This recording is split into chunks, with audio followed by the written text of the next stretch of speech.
Good morning, Nigeria. Thank God it's Friday. Welcome to Signature Morning on Signature Television. My name is Christopher Lele, and I'm really happy to do this with you this weekend. To add that, of course, I'm not alone in the studio. We've got the Oracle himself, the eyes of the gods, and the voice of the people, that we're doing this with us this morning. Welcome, Chris.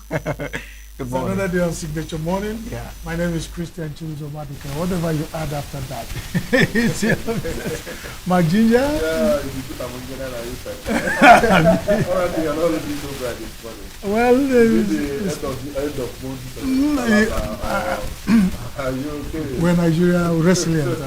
I'm under weather for some time, but I'm getting out of it. All right, viewers, my name is Dr. Martin. Of course, yeah, good to you for this. Today, we'll be hosting the Commissioner of Foundation That's the commissioner of ENUGU for tourism, ENUGU State. Okay. Sorry. It's going to be really well. It's very fun. That's what you have to say about it. Doing PR for her. Let's when she comes to Signature Morning, we know how smart she is. Oh, that's wonderful, Chris. Yes, please here we go. So it's going to be an exciting time. So the jumping for the municipality is definitely second.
Every second, every minute, every day, news is breaking, events occur, and there are new developments. At Signature TV, we follow these stories objectively, bringing all sides without bias, explaining the complex issues, breaking down the numbers, and investigating the issues behind the news.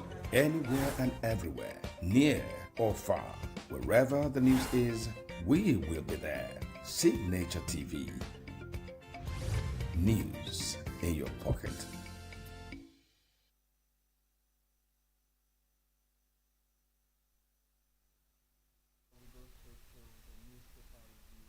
My desk this morning is the Daily Independent newspaper. That's what we shall be looking at. The major story here says a cotton textile revival may boost job surge, FX stability. That's the Daily Independent newspaper. Another story here says resident doctors threaten nationwide strike over unpaid salaries, welfare. You can find that on page 7 of the paper. Why NIHSA warns of severe flood threats in 27 states. Nigeria laying foundation for $1 trillion economy. Federal government speaking there. LPDC suspends Gadzama for 3 years over Zaki Bayam case. While we zeroed out ransom in Orire kidnap rescue by Tinubu. And finally, Tinubu dissolves presidential property sales panel. Once you grab a copy, okay, we have Oshun people won't be intimidated ahead of Gilbert polls. Adeleke speaking there, military development in elections shouldn't be routine. INEC chair speaking there, grab a copy of the Daily Independent newspaper to get details of this and lots more. But I think what got to me here is resident doctors threaten nationwide strike over unpaid salaries, welfare in this 2026. Good thing we have a doctor here with us. In this 2026, I just feel there are things we should not be hearing. I understand that. You see, my place, vice president will come promise them. Is it the president that will be coming to law doctors not to go on strike and go to work? Why can't they get them to be working? And these are few that are left, and we cannot keep them. We have over 60,000 medical doctors that have left this country in less than 6 months. We have less than 50,000 naira to cater for 240 million, the figure we'll be using. We don't even know how many we have. Now, we can't even say how many resident doctors we have in Nigeria. And every day we wake up to hear they threaten to go on strike. They will promise the heaven and earth. When we go to Aba, we buy you Onitsha. We go to ENUGU, we buy you Umuahia. At the end of it all, nothing. So who is lying?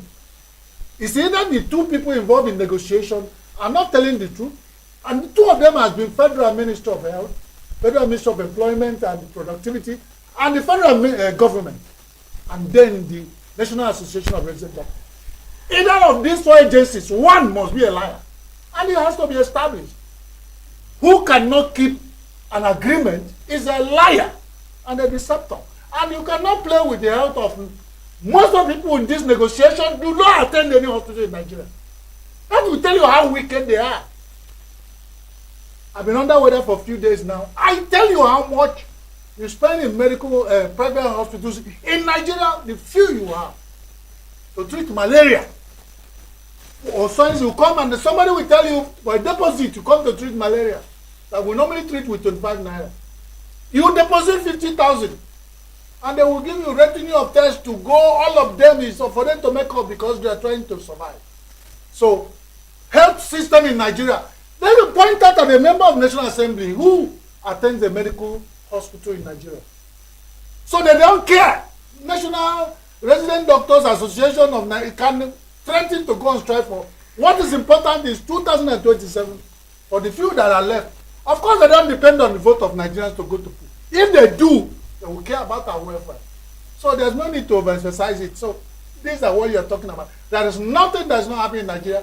And we have people in leadership positions who pretend it doesn't work, and they can pay billions to kill the narrative. If you, for instance, somebody talks now that Nigerians are dying because of lack of health, somebody can pay millions to people to go and kill the narrative. So,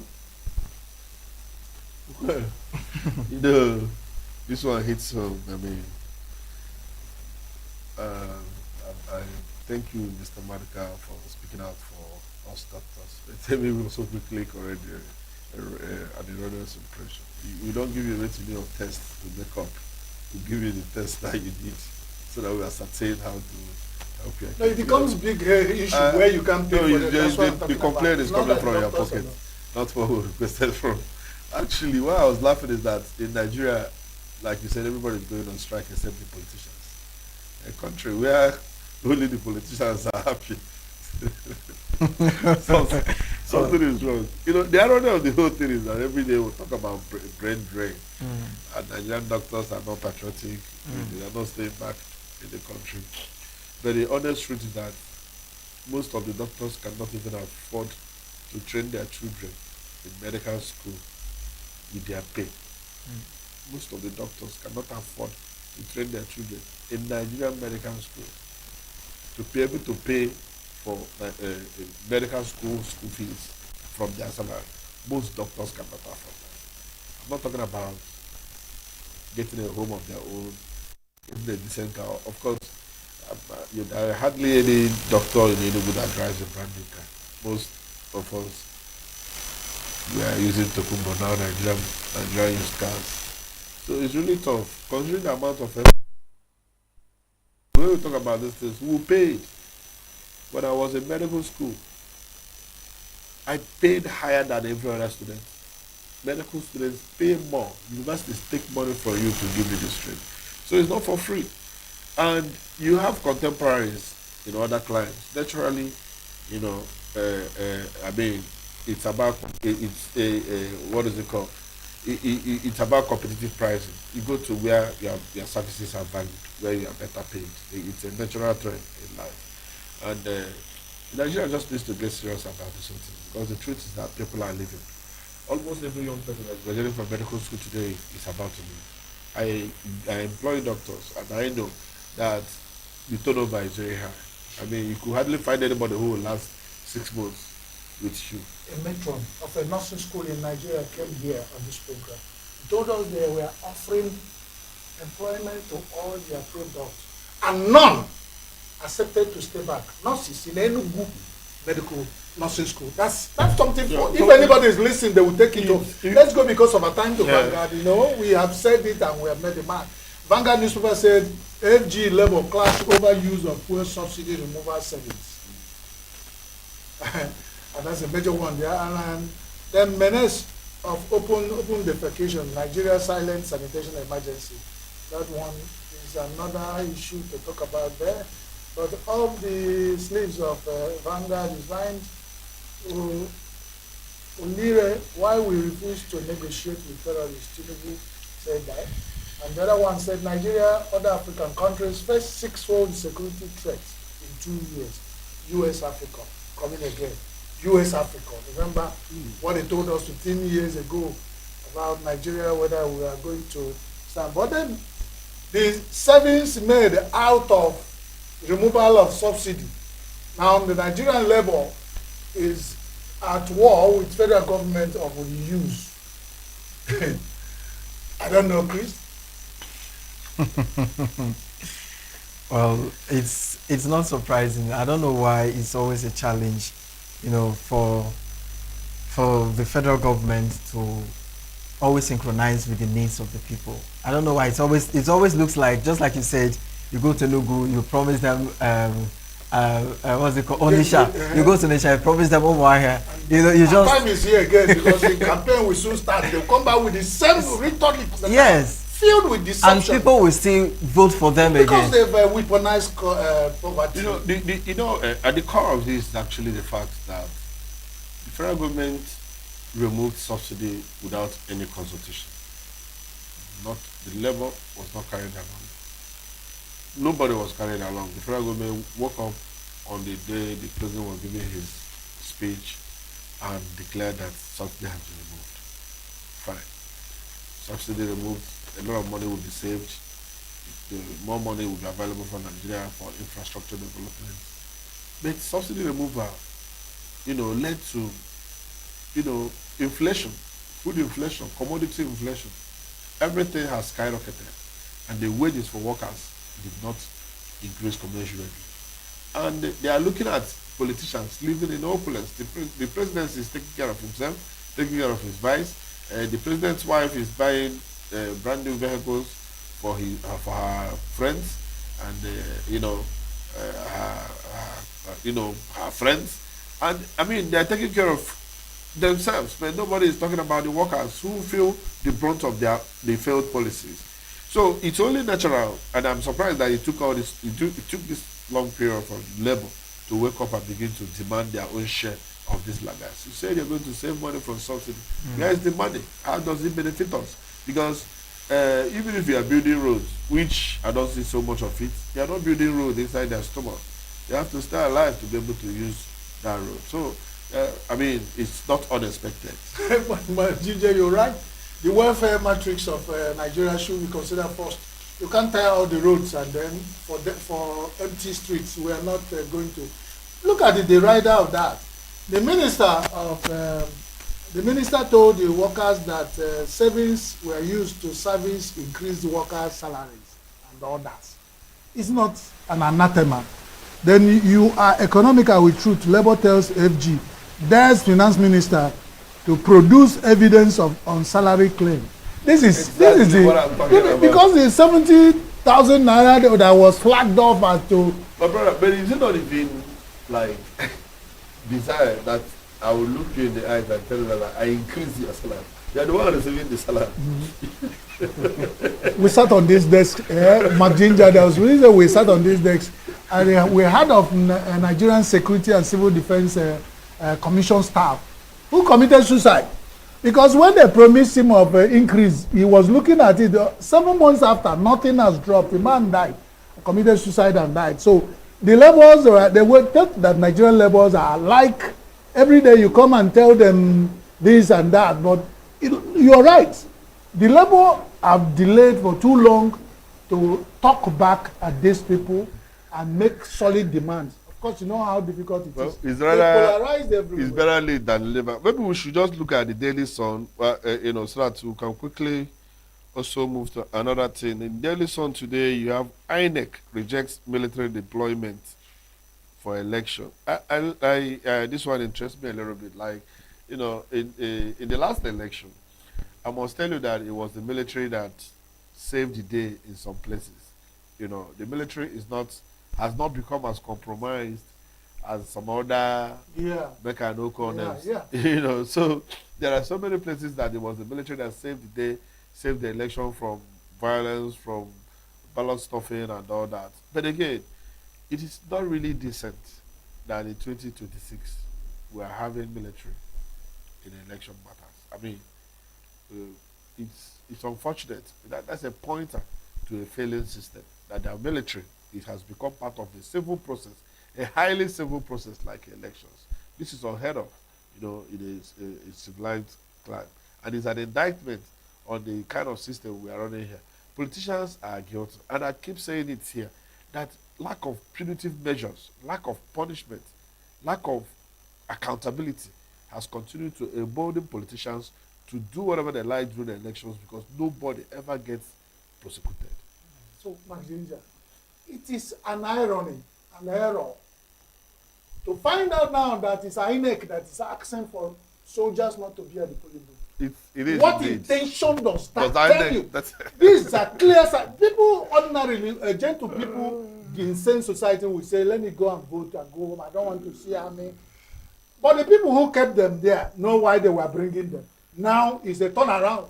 Because you say something that I will not forget, in a short time, that this army still remains where you still find some people who have Nigeria at heart, and still with the oath of office they take, and that khaki and the honor we have given them as soldiers, still find some people who will find difficult to compromise. Now they will want to remove the army. Is the INEC now calling? The army is not so familiar. Is the INEC that we're calling for this secure polling booths for them to be able to organize the election? But now the other way is them that are calling for army not to come at the polling booth. And I say, if you ask me, from what you said about other years of election, because of your experience, you were head into it in 2023, and you said army served situation in many polling booths. Let's have the army. Let us stay very far from the polling booth and watch over the people. If the people want to protect their vote, and some people say they won't, then the army know what to do. Or whoever thinks is a patriotic security person posted to that people. All right, then. But to leave INEC and then the politicians and what they've done over time, I think it's a preparation for an anarchy. Talking about preparation, but this time around not for anarchy. In the southeast region, they have a preparation. Yesterday, there was a security summit, in Umuahia. Of course, we'll go into that and see some of the, conversations that was had over there. Security in the southeast remains one of Nigeria's most pressing concerns. But the question now is, can stronger collaboration among governments, security agencies, traditional institutions, and local communities rewrite the region's security story? These questions took center stage at the first Southeast Security Summit convened by the Federal Ministry of Defense, held in Umuahia under the theme, collaborative approaches to strengthening security and regional stability. The summit brought together a large number of people from different parts of the country. Among the dignitaries at the summit were the Honorable Minister of Defense, General Christopher Musa, retired, the Governor of Abia State, Alex Oti, who hosted the event, the Deputy Speaker of the House of Representatives, Benjamin Kanu, the Senior Special Assistant to the President on Community Engagement, Southeast, Chioma Weze, alongside governors, representatives, security chiefs, traditional rulers, religious leaders, captains of industry, civil society stakeholders from across the Southeast. I was there yesterday. It was a big one. It was, let me it was point exciting. Let me point out something that I just noticed. I just noticed. Please pardon me. Daily Sun, the newspaper, was owned by Oju Zokalu. And for the first time, the security summit was held in Umuahia, the home state of Oju Zokalu. Daily Sun did not find a small space to talk about it. Just go ahead. I just want to point it. It's just an observation. And still on I that, do not expect any other newspaper in Nigeria to talk about the summit of First Southeast Security Summit. For all it works out, for whatever its intention, Daily Sun did not report it. Put it on record. I said. Another concern that I had too after attending the program yesterday was that we had the governor of Abia State, Alex Oti, was there. The rest of the governors, if my memory serves me well, were represented. And this is a major concern in the Southeast region. And I remember also when we had the Southeast Development Commission, almost all the governors were available, apart from one that was represented. And it was impressive. People were happy about that the governors, right, of the Southeast regions are concerned and they are intentional because they know what they want. But in this case, one person was available, the rest was represented.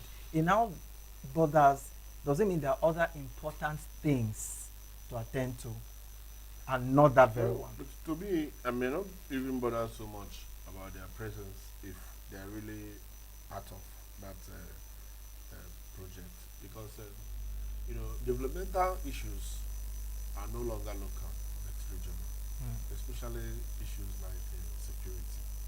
I mean, this security in Southeast is very fluid because people who are causing anarchy in Imo State can easily cross over to ENUGU, Abia, Anambra, and vice versa.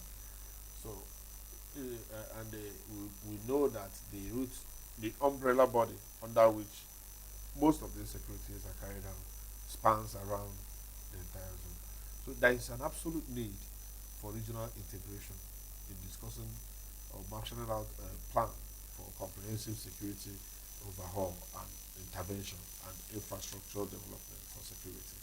So, but the problem is that the Southeast governors perennially are unable to really integrate ideas and act as a body. There have been several efforts in the past. This is not the first summit. There have been one in the past. In fact, they created the Mubago Southeast Security Network. That the funding became a problem. It works today maybe in Ebonyi State. I don't know where else it's still working. That jamboree, it turned out to be a jamboree because nothing remarkable came out of it. There have also been so many economic summits, even before the last one you were reporting. Many of it has held in the ENUGU, in fact, there have been private individuals that proposed some kind of, economic summit. Who was it the other day here that talked about? When we interviewed Professor Bat, he talked about a group of private citizens of the Southeast extraction, foremost brains, intellectuals, who came together, articulated a blueprint for Southeast, integrative development, which involves both rail transport and other, connective developmental projects. Say that proposal has been, gathering dust for over a decade. So the problem has not been the proposals that have been wonderful proposals, but the outcome has been at the end of the day to your tent or it. But I expect that something could happen differently this time around. My reason is that before now, there is no central platform except for the Southeast Governors Forum, which is a voluntary forum. Uh, but now you have the Southeast Development Commission, which is a platform that spans around the Southeast. I remember recently they visited my community because after the fallout of their budget presentation, the whole issue, they now went back and they are searching for low hanging investment and stuff they can do in the Southeast to make it more. And one of them they are taking on is agriculture. So in the Enugu state here, they are trying to get locations where they will partner with the state in terms of agriculture. And the security is a major concern for the Southeast because this is a market-based economic zone. I mean, we are mostly traders in the Southeast. And we are very mobile people. The Onitsha market is there. The ENUGU market is there. Anambra has more than 20 other markets. Owerri is a marketplace. Of course, Aba, both an industrial hub and a major market. And these things cannot happen without security. When my people say that when a bird flaps his wing in flight, you will know where he's going to perch. If you're talking about the importance of itineraries of governors and they put up a program where a governor feels is important, he will be present and not represented. I give it to them. So when we are talking about security, and if the governors of Southeast region feel that security is an important agenda in all the affairs of things, I don't know what 3 hours of presence at such event or a maximum of 5 hours will take away from the governance system, because you cannot go to plant seed with squirrel in your bag. Like you said, whatever economic agenda you have, you want to develop the state, but whatever you want to do, in anything you want to do without security, you are planting on emptiness. You said we are itinerant traders in the Southeast. No Southeasterner who is a trader will want to do anything without security, and that's where we are worried. Why should we have such regional security summit? And then some of the governors are represented. Well, that leaves a sour taste in my mouth. But let's look at the objective of the summit. When we are there.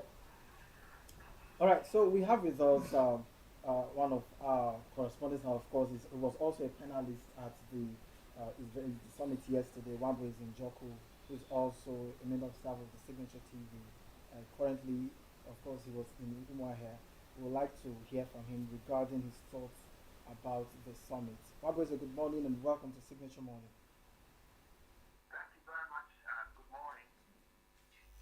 So, Wabweze, let's get your major concern yesterday. I remember yesterday when we were talking at the summit in Umuahia, you complained that around 11 to 12, the program that was set to start, let's say 10, that people were yet to turn in. And also, you feel, well, you said a couple of things, but to add to that, my own concern was from the fact that a program as sensitive and important as security matters, we had just one governor at the time that was available. The rest were represented.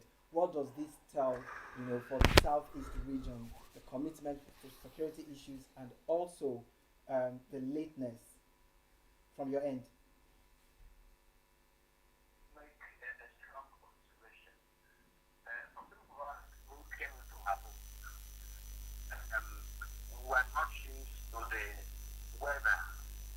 Continuous rainfall will not break, and people did not fall was what we saw yesterday. I think people came pretty late. A number of people did not come at all. That's the point. I can say the reason for that, than starting as late as it did start, but because a number of dignitaries were out horrible weather. We call it horrible weather, but it is a time, it is a rainy season, and it is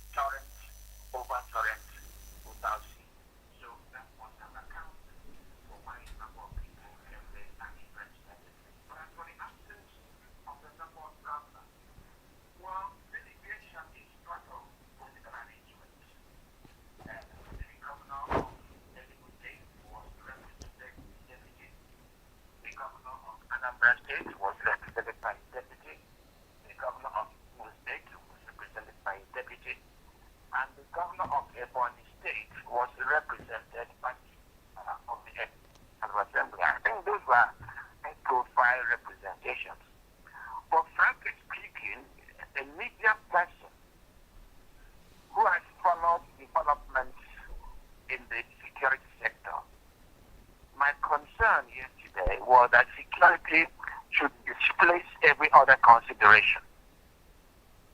But I think what the governor did was to look for results and not the personality that brought about it. That's my concern is from the media perspective of who ought to be there. I can say it was justified.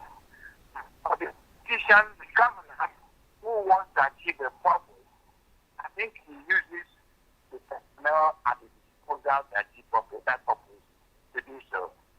For the representative. I must also say, beyond my conversation with you, I did raise questions with a number of the personnel, and the information I got that a number of were out of the country, such as China, Egypt, some other countries and other commitments that coincided with the date of that event. So that was accounted physically, but they were. Mazin Joko, I think I can understand talking as an octogenarian, a veteran journalist, and a good one at that. You are trying to be diplomatic. But I know that Security Summit didn't come as an emergency anyway, so that's wonderful. But let me look at a more sensitive thing. For the federal government with the Minister of Defense to put the regional summit, the first one in Southeast, how did the Southeast become so important that it become the first place to start with the regional security summit when we have the likes of Middle Belt, Benue, Plateau, Bonin, and Kwara, and all that? Do you see any other thing I'm not seeing from that matter? Well, let me also be, you and I belong to the media, and as you know that every other development. Without security, you cannot contemplate any other meaningful development. Because you cannot develop a society or a state in a state of chaos, confusion, uncertainty. When the next person is life, when the investor is not even sure of the money he's putting down for investment in the state. So from that perspective, should have been the most priority. And on that score, there's no debating it. So, the event is suddenly happened in the Southeast. What I mean by not happen is that it didn't come suddenly. It was pre-planned, was scheduled.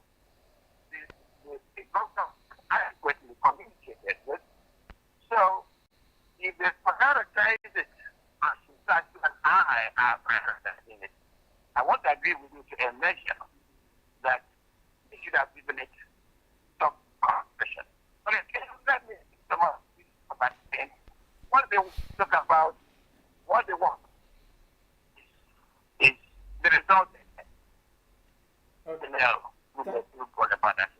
Thank you, Njoku. Thank you so much, Njoku, for joining us this morning to share your thoughts on this. We'll take a look at the speech made by the Deputy Governor of ENUGU State, Ifeanyi Osai, regarding the security situation in the Southeast region. Let's get his thoughts on that. What we think, just as the governor has graciously laid the foundation on what we may begin to refer to and will consider in our security struggles to protect and defend. The broader threat of terrorism and criminality that we face is real. We can't avoid that, and we can't pretend that it's not with us. The existence of internet that has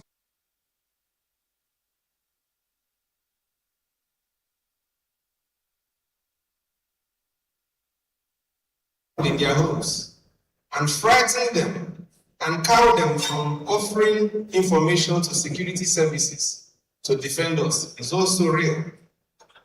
And the convergence of these two heightens the challenges that security officers, men and women in uniform, face.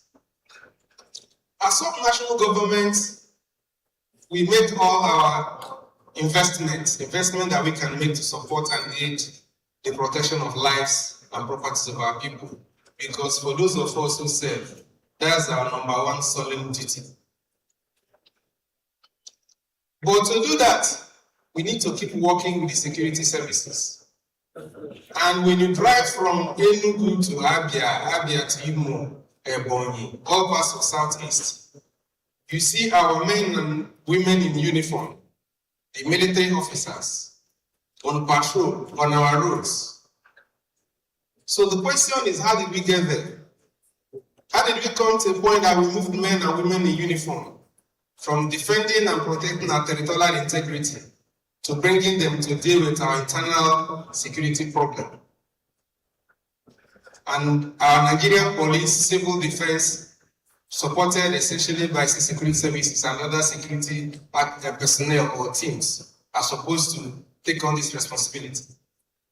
And year by year, we keep pulling the military into this, instead of interrogating why are we not able to get those whose responsibility it is to solve this problem, to essentially solve that problem, and leave the military to defend our territorial integrity. So that's the challenge that we must all confront. Is it in training?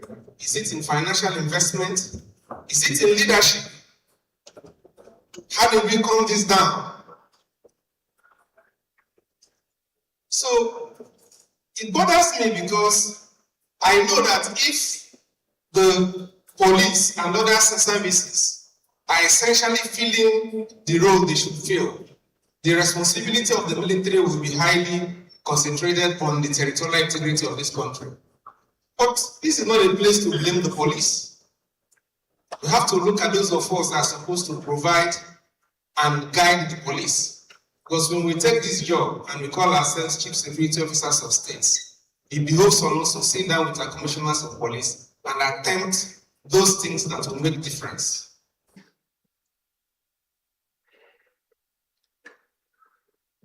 Our esteemed special guest of honor, His Excellency Senator Godswill Akpabio, GCON, President of the Senate, Federal Republic of Nigeria, ably represented by Senator Abdulaziz Musa Yar'Adua, Chairman, Senate Committee on Army. Our chief host, His Excellency Dr. Alex Oti, OFR, the Executive Governor of Abia State, the Deputy Speaker, House of Representatives, the Honorable Minister of Information and National Orientation, Representative of Honorable Ministers of Innovation and Technology, Representative of the National Security Advisor, the Chief of Army Staff, and the Chief of Air Staff. Respect and cooperation are the foundation for lasting peace. As we deliberate over the course of this summit, I encourage every participant to contribute constructively and without reservation. Let our discussions produce practical recommendations that will strengthen existing security mechanisms, deepen regional cooperation, and enhance the capacity of our institutions to respond effectively to emerging threats. I'm very happy that the representative of the IGP is also here, who will also give us some inputs as to issues on ground. It is my sincere expectation that this maiden summit will become an enduring annual platform for strategic engagement, continuous dialogue, and coordinated action among all stakeholders. But most importantly, the regions must work and think alike. They must come together, removing any personality clash or individual differences for the good of the region. And with that, the region will continue to fly very high. I hope it will reaffirm our collective commitment to building a peaceful, secure, and prosperous Southeast that contributes meaningfully to the unity, stability, and development of our great nation. So at the end of it is for us to answer these questions. How far so far? What are the challenges? What are the solutions? What do we need to do as individuals? What do we request from our government? What is our responsibility as citizens to our nation? I think these are critical questions that each and every one of us should be able to answer on his own. And to find out whether you are contributing to the peace and security of the region. On this note, the foundation of prosperity, the pillar upon which all outlines of progress rest. The framers of our Constitution understood the central place of security in our development aspirations. So they made it clear, in a language that is sufficiently simple, that security, together with the welfare of the people, shall be the primary purpose of government. It ultimately follows that until the citizens are made sufficiently secure, free from the threats of criminals and those who profit from chaos, no real development can happen, because everything rests on the guarantee that anyone within the territorial boundaries of our land is free to go about the pursuit of their legitimate endeavors without fear of harassment or death from the purveyors of violence. Therefore, our duty as leaders is to evolve initiatives that make it impossible for the merchants of anarchy to operate freely within our country. We have gathered this morning as leaders of the Southeast region and stakeholders of the Federal Republic of Nigeria in furtherance of our collective mission of keeping our people safe and free from the designs of criminals. On this note, I would like to specially welcome my brother governors and their representatives from the states in our region. The President of the Senate here represented, the Honorable Minister.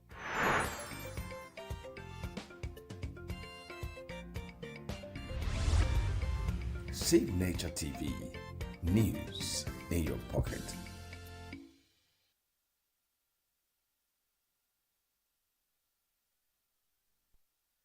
Well, that's the much we could take from that Southeast Regional Summit. We have given you clips, but trust you and trust us here.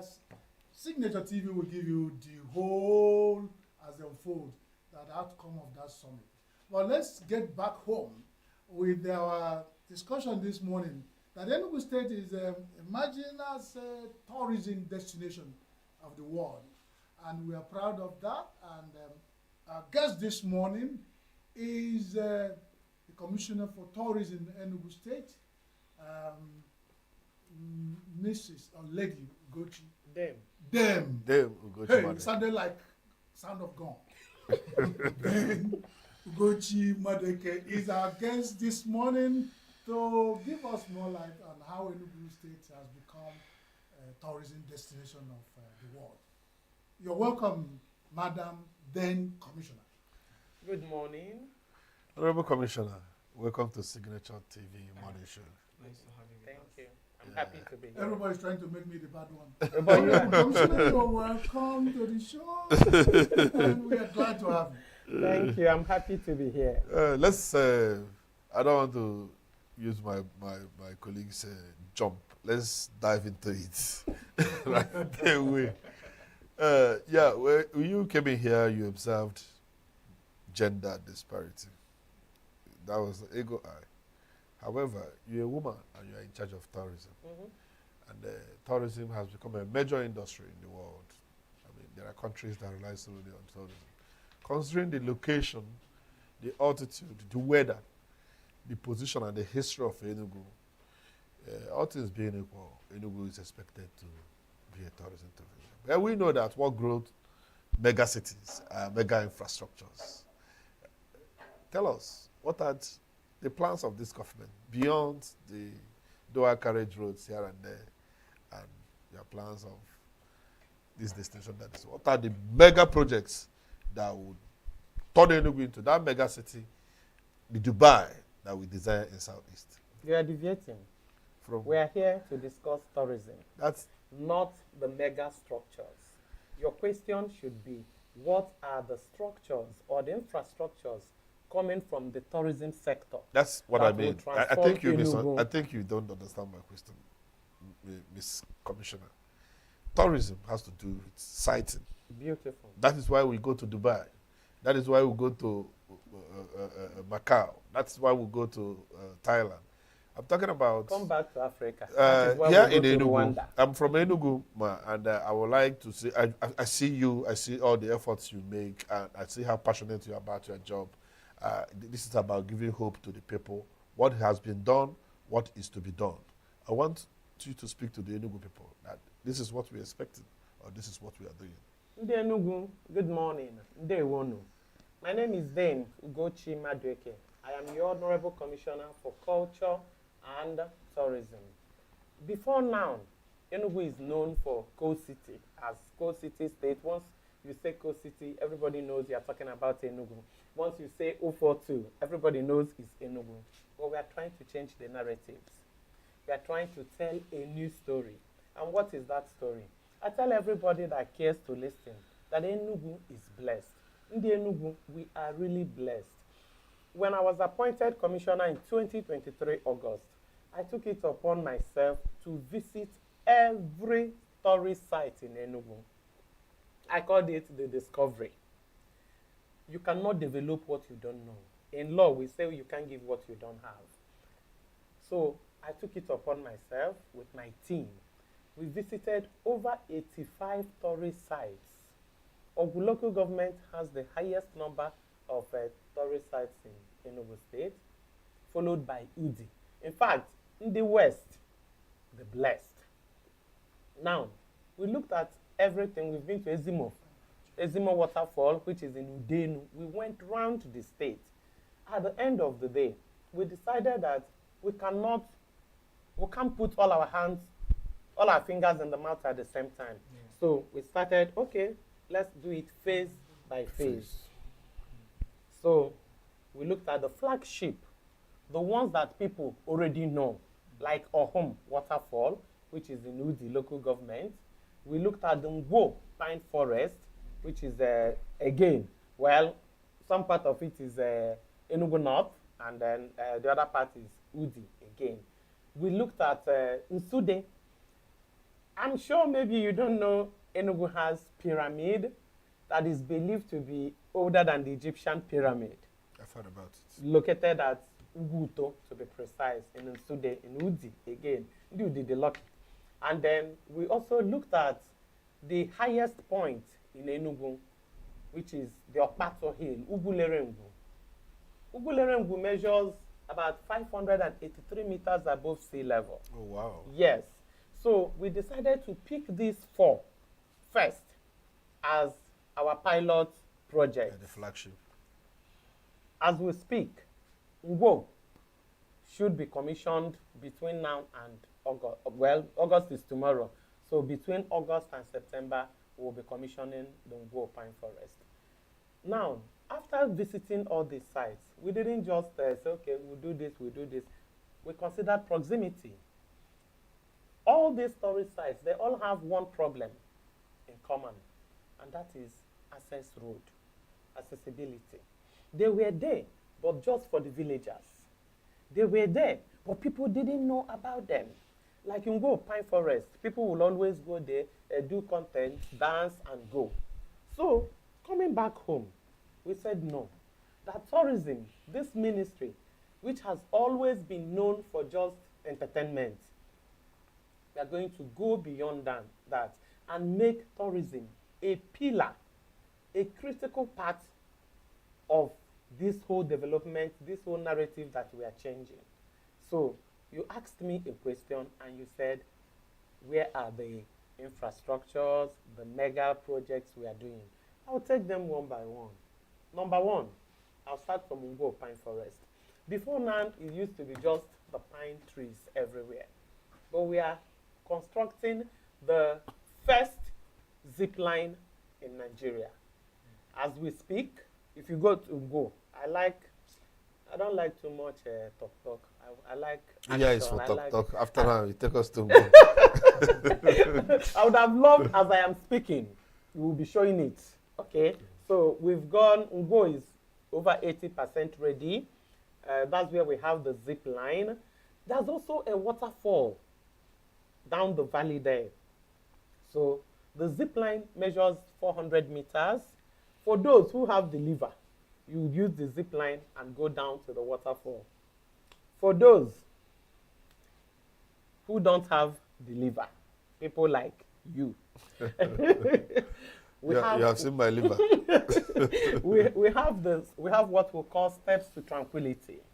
The step also is about 400 meters long, so you can walk or you use the zip line. That is it from Go Pine Forest. Now, the second project is the Nsude Pyramid. That pyramid was last maintained or serviced in 1935 by ENUGU. Right now, we are revamping it. If you are going through ENUGU Onitsha Express, we'll have a replica of this pyramid under construction right now, just by that old toll gate. You'll see it there. In ENUGU, we also have the first canopy walkway in southeast, because there's one in Obudu. But the thing is that this particular one measures about 700 meters and is the longest so far. So it will take at least 10 years for anybody to beat ENUGU once we are done with the construction. Now, we can see you as a woman who has the liver. Ababa liver. No, I can see it. He was exhibiting that. But if we are talking about ENUGU as destination, tourism destination for the globe, I want you to place, if somebody want to visit ENUGU now, with this PR you are giving ENUGU, how would the person go about it?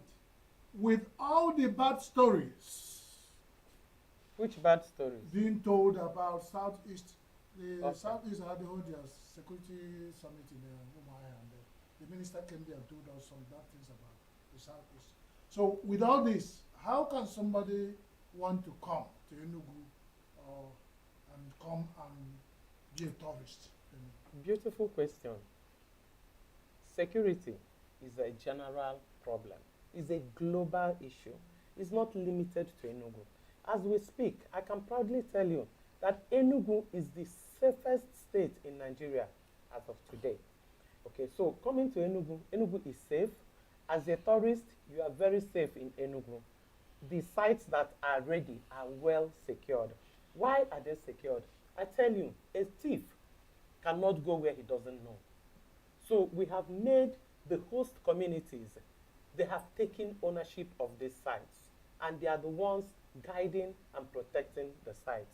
So I can assure you that it is quite safe, apart from all the things we have at the control center in Government House. I'm sure even as I am here now, there are cameras all over ENUGU. Okay. So the second one, before my colleagues ask the question, the second question is, what are the link with the Ministry of Tourism ENUGU and the world, so that somebody gets to New York and is planning a holiday, and he gets to an office, I want to visit ENUGU, what do they have? He say, oh, Ubuto, this, okay, make me a link, and then the ministry takes from there to even guarantee security and all. Do we have that kind of arrangement now? Yes, we are building an app, ENUGU Tourist app. Once you click on that app, the app shows you, of course, ENUGU Air, shows you the itinerary of ENUGU Air, shows you all the sites, shows you all the hotels, shows you even the bookers, the restaurants in ENUGU. So you have everything, whatever you need will be on that app. And with it, you click ENUGU Air, then from ENUGU Air to your hotel, maybe Presidential Hotel or landmark Nike Lake Resort. Then from the Nike Lake, of course, it takes you to all our tourist sites, all the restaurants, all the hotels. So there is something like that coming up. The ENUGU government set out an economic goal, about $30 billion as a target for its revenue.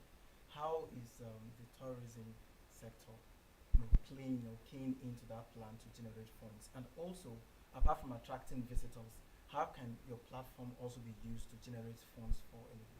Thank you once again for your question.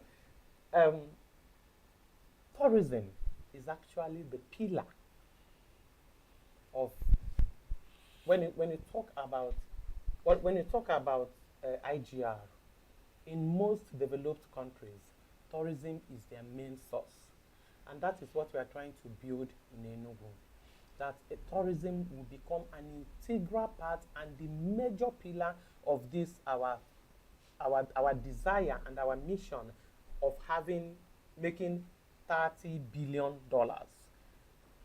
Remember where we are coming from. We are coming from 4.4. Now, every kobo you spend in tourism, any investment you make in tourism, you will repeat 100-folds.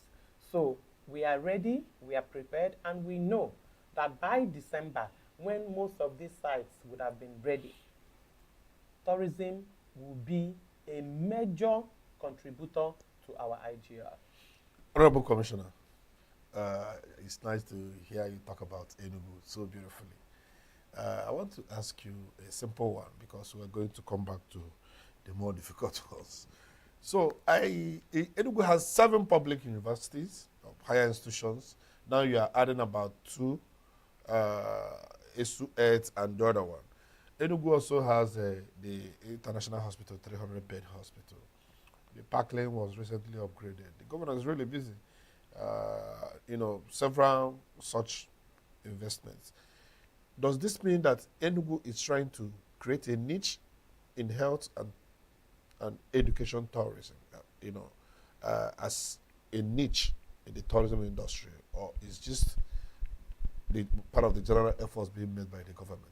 Okay, well, ENUGU is trying to build not just the tourism sector, but tourism sector is actually It's a broad one. It's a broad one because you have even sports tourism, like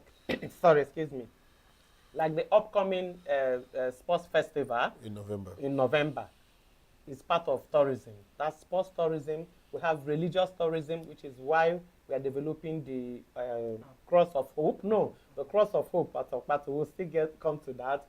So we have the education tourism and we have the medical tourism. NAFES will soon have. No, NAFES is coming up also in November. In November. Okay. Yes. So it's a total package. It's a total package where if you are sick, you go to ENUGU. If you want good education, you come to ENUGU. If you want leisure and tourism, you come to ENUGU. There's a follow-up, Commissioner, because when we started, I talked about mega projects. You are doing all these things. There has to be access. Abakpa Junction, the stadium, the Ogui Junction, Presidential Road Junction, the Ogui Road, Zike Avenue Junction, the New Market Junction, the Naira Triangle Junction, and several spots. Why is the state not thinking about building interchanges? How are you going to connect? How do you intend to move people? Because I see the state has developed the presidential hotel, and you just left the Nickel Lake, and you did some wonderful work there. By the way, kudos Thank to you. you. And it's now being managed by Landmark. That's a good one. So you don't lack. I don't think we'll lack proper facilities to accommodate people now in Enugu, at least considering the current traffic. However, movement. How are you going to move people quickly? Let's say somebody has 1 day or 2 days to spend in Enugu. I would like to go to the pyramid. From the pyramid, go to the waterfall, go to the pine forest, come to Godfrey Okorie University or to ESU Taban. Without access, that mega project I talked about, how is that going to happen?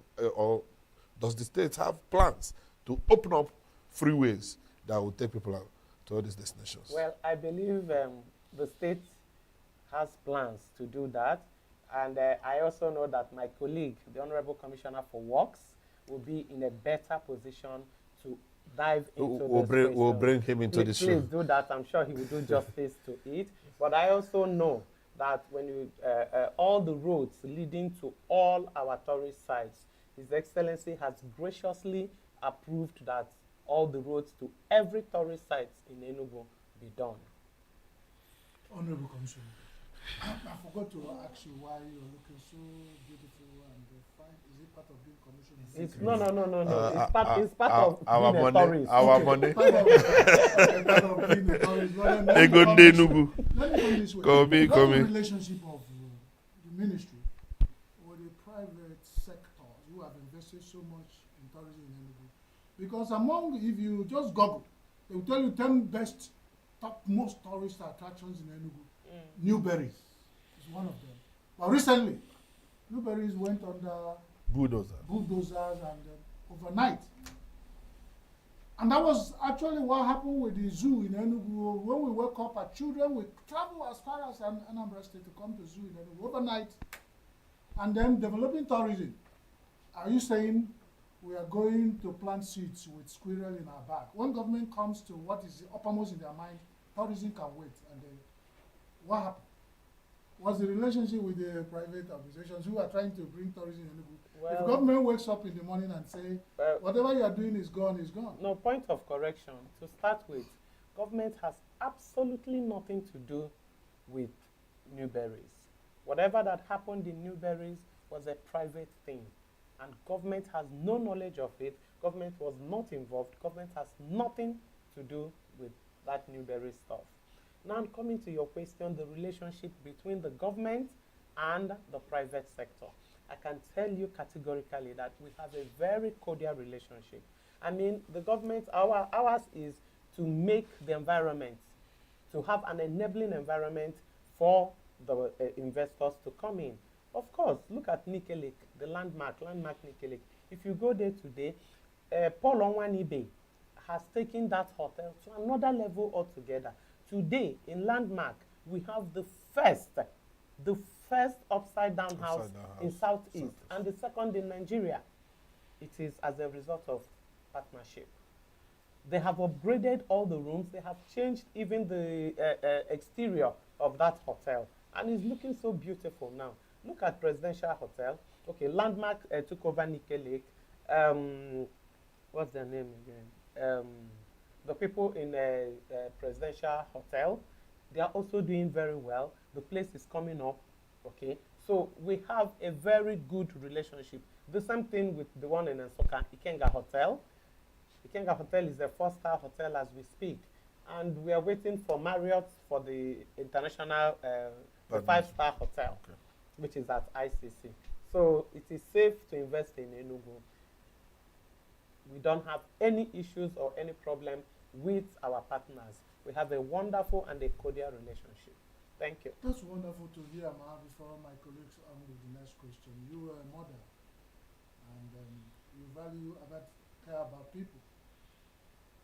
How will you rate the welfare metrics of this government when they say this government is overtaxed? We that live in Enugu, can we have access to these tourist centers when they are developed? Are they reserved for only tourists that will come? Because people in Enugu are complaining about stomach tourism. That's what you're talking about. too much taxations and even the private Stomach people tourism. who are investing in the tourism. That The should be. private people are investing in tourism, the tenancy levies and all tax, and they're pushing it back to the common man in the street. How do we relate to this development index with the welfare index of the people? Well, the tourism sites will be very, very affordable. Now, remember that they are not in the cities. They are in villages.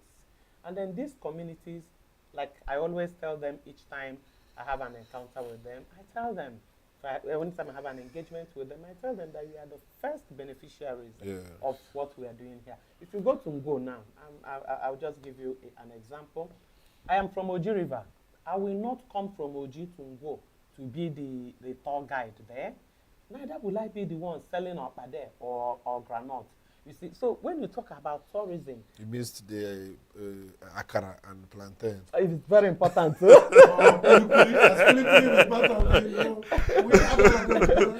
So whatever you are doing there, you have direct and indirect opportunities and employment. So it will be very affordable for everybody to go in. It's not for the high. In Enugu, we don't even have the high and the mighty. No. We all high and No. mighty. Well, in Enugu, Enugu is a leveler. Everybody is equal in Enugu. And yes, that's the truth. And then talking about this tax. Do you know the problem?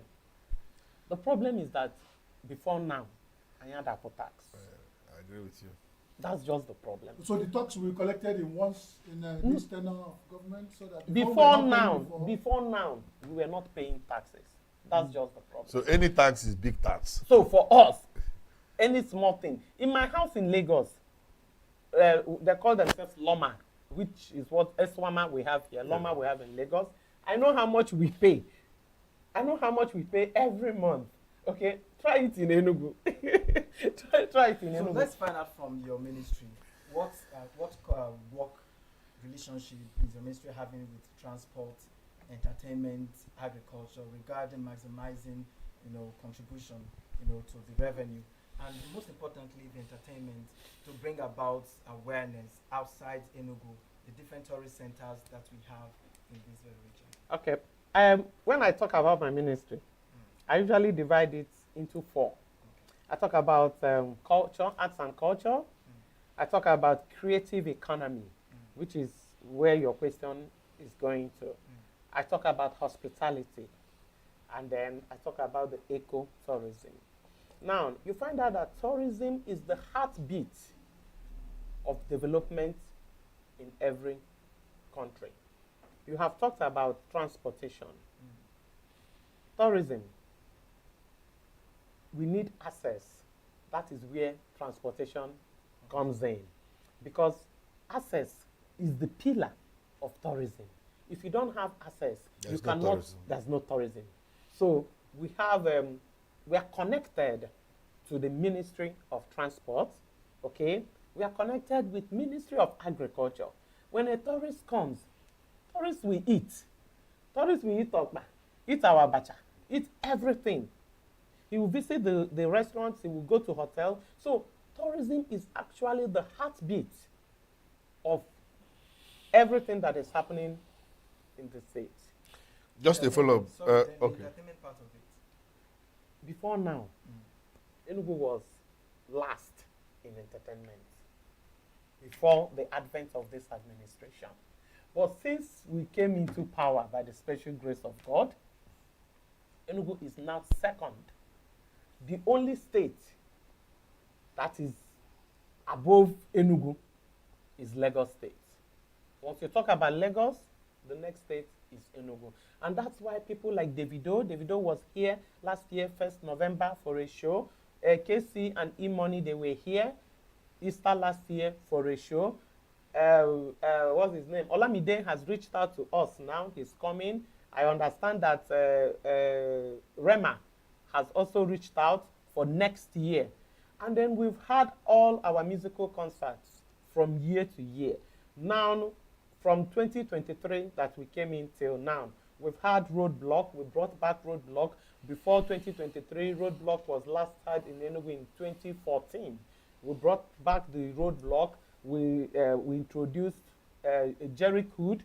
Jerick has his show now every year, every December. Same with Cola Boy. Now Ivado has joined. What's his name now? Aguero Banks has joined. And Tough King. Everybody wants to have a show in ENUGU. Same thing with the comedy section. MC Monica, he has had his show twice now. I'm sure he will have again this year. We have all our festivals, the New Yam Festival, the New Yam Festival, Mom Festival, ENUGU Cultural Day, a lot. The Eastern Nigeria Film Festival is also part of it. Coast City Film Festival, a lot. Eastern Nigeria Fashion, Food and Fashion. We've had the Jeans Carnival. We've had Ankara Festival just last month. The Okpa Festival. Okpa Festival, Abacha Festival. Jan, the organization that is talking Chomobi. about, what's the relationship with the ministry? Chioma is a part of the ministry. Okay, her events will come up in September, I am sure. Our event is coming up in September, and we are part and parcel of that. Commissioner, before I ask you my next question, I want to remind you that you said before now that you are trying to make reference to previous governments. I want to remind you that the previous government is the same continuity that is happening now. One political family has been ruling ENUGU since 1999. So you are still comparing yourselves with yourselves. But that's not my question, Honorable Commissioner. Well, you talked about creative economy. Yep. And of course, you know that one tickles me very well. Recently, you represented the governor at the NF, and you said, we will return Nollywood to Enugu. Yes. I see a lot of young people creating content online, and I noticed a trend that even Anambra, that is almost a rural state, is, ahead of Enugu in terms of the number of content creators that have mainstreamed themselves, that have broken even. I can tell you this because it's my tough. However, that's not in the form of chastisement. I want to know, when you made this statement, which is categorical, what are the plans? What plans do you have? Because growing up, Enugu was home to Nollywood. The motion picture and content has moved slightly away from what it used to be to these days. You could make content within 2 minutes in your bedroom. What concrete plans, what plans does the state have to boost the creative industry for the young people, for Enugu people? What is your plan to bring back Nollywood to Enugu? Everybody knows that Enugu happens to be the home, the birth home of Nollywood. 90% of the actors and the actresses, the producers, they all started from Enugu. After a while, there was exodus, and they all left Enugu. Some went to Asaba. Later, they left Asaba and went to Benin, and then some went to Lagos. Now, we came up and we said that we must bring back Nollywood to Enugu. There must be a homecoming, and that is our target. And then we have engaged them. We've had series of meetings with, there's a group led by Blessing. Her name is Blessing, I remember. No, not in Kiru. This is a Producers Association of Nigeria. Okay. We've had series of meetings with them. We've had series of meetings with the Actors Guild of Nigeria, and then the Enugu State branch too. There are discussions ongoing about having a film village. We've actually gotten a team that would go, well, a partner that will come and do it. Now we are discussing with another person too.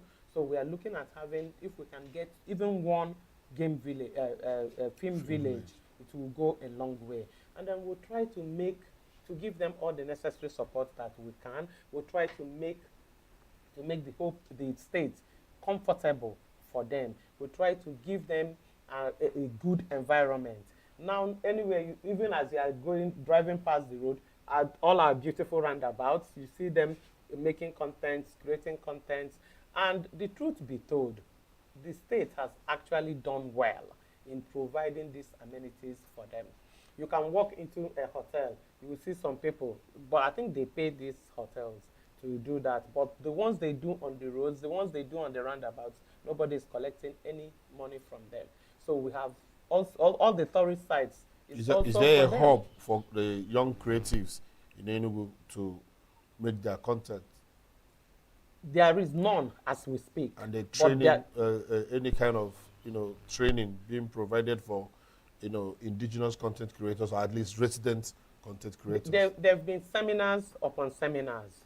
They had one recently where even the minister was around, okay, for all the content creators in Enugu. So a lot has been going on even behind the scenes. All right. So, of course, just recently we had Francis Duru live in the studio. We had this conversation.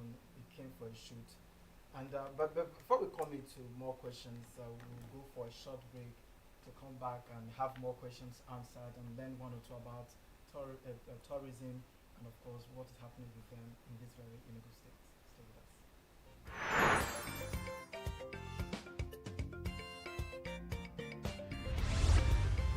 Signaturetv, news in your pocket.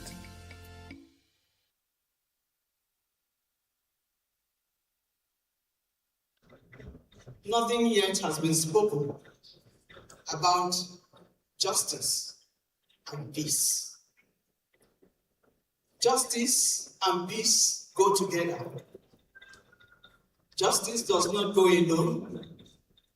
Peace does not go alone.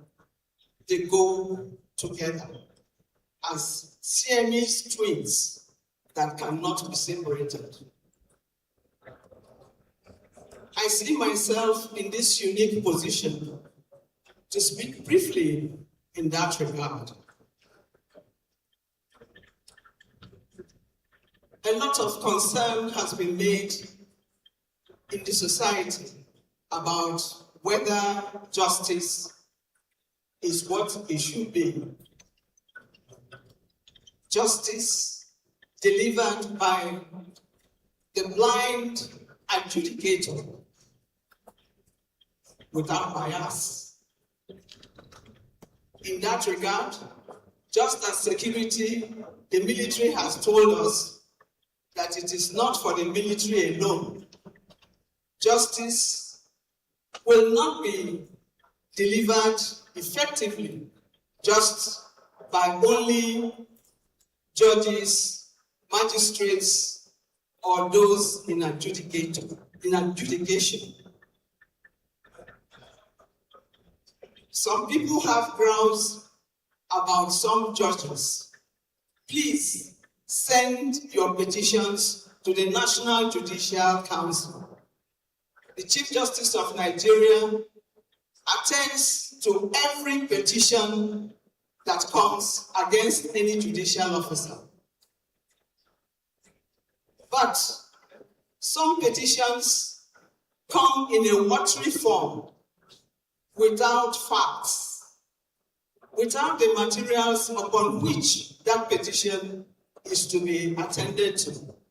Remember, the judge you are accusing or you think has infracted has his fair hearing, and so can extricate himself from the condemnation or the accusation if the petition is watery, does not have the necessary facts upon which it can be handled. I will give you an example.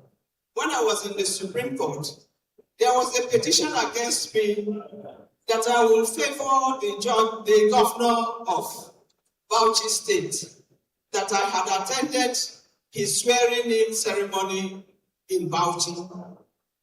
On the same day, I attended the governor's inauguration in Port Harcourt.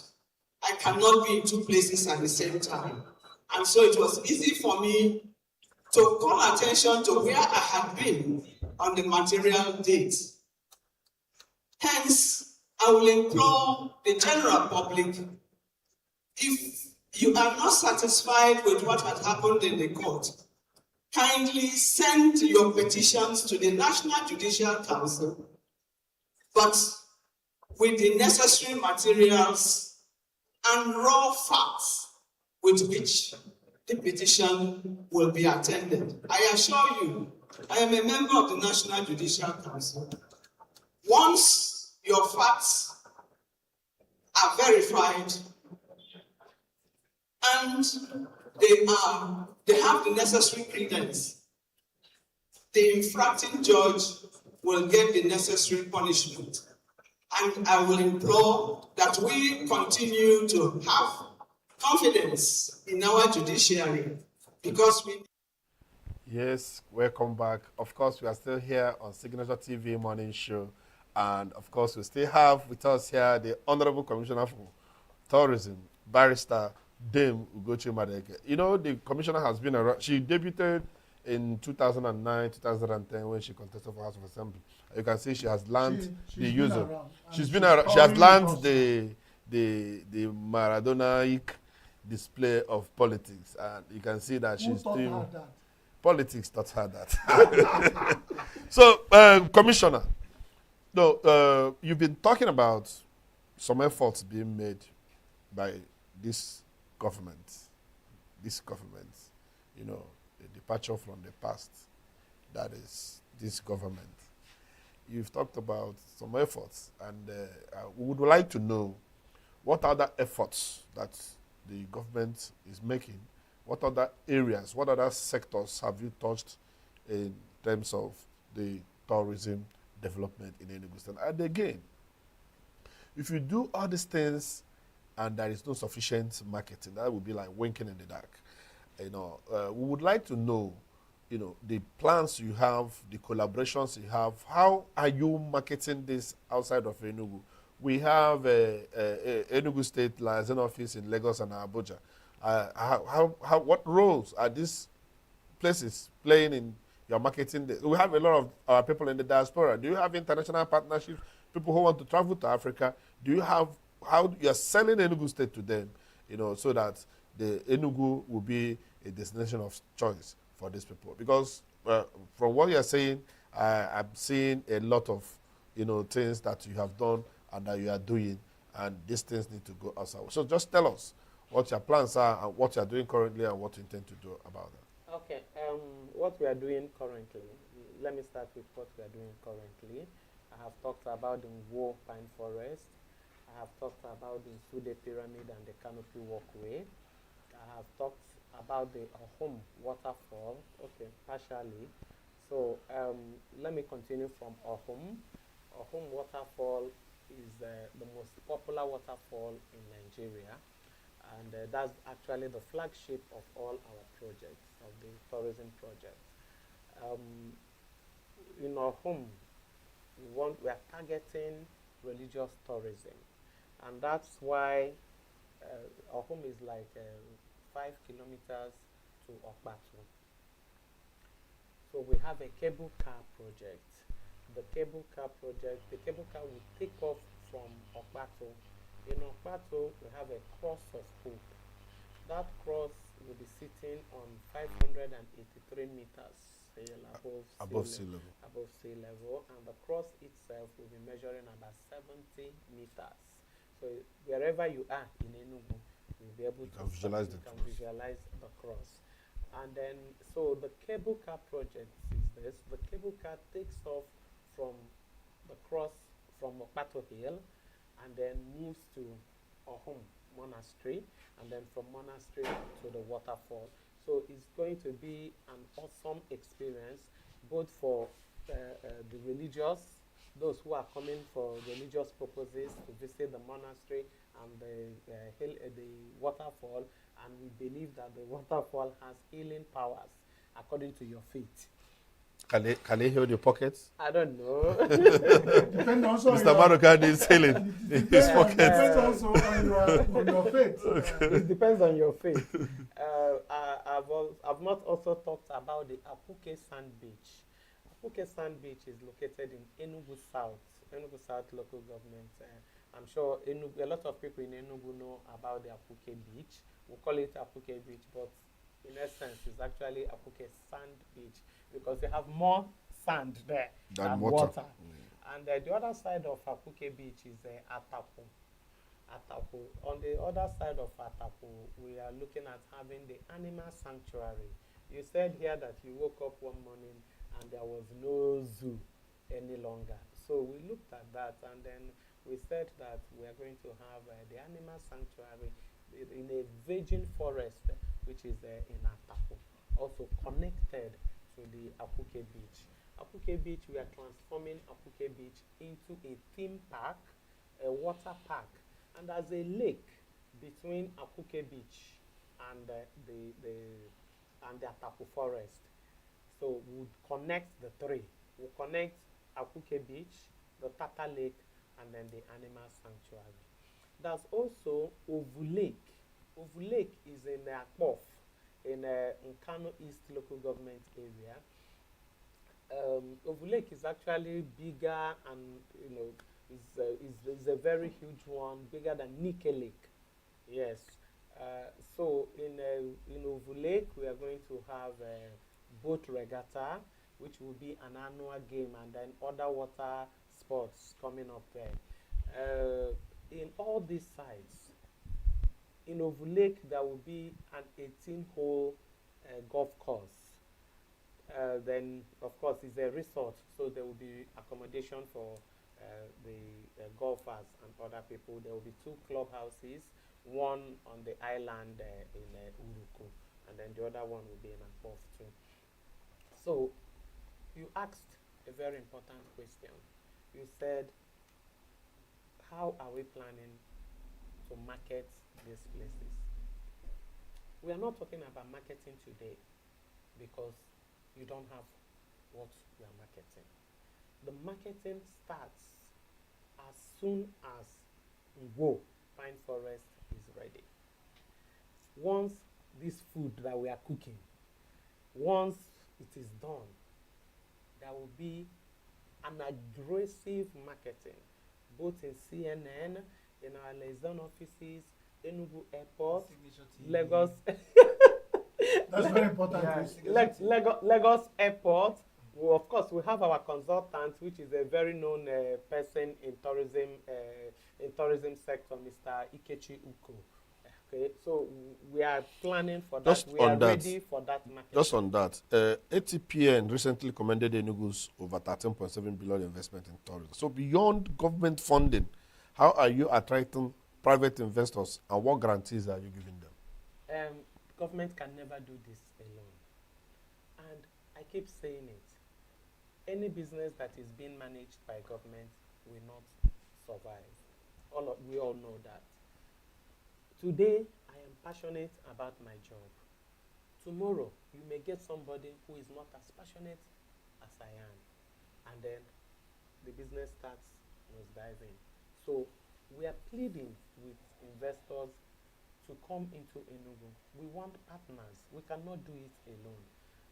You have an enabling environment for your business. Of course, our legal team and your own legal team, I mean, Landmark is there to show.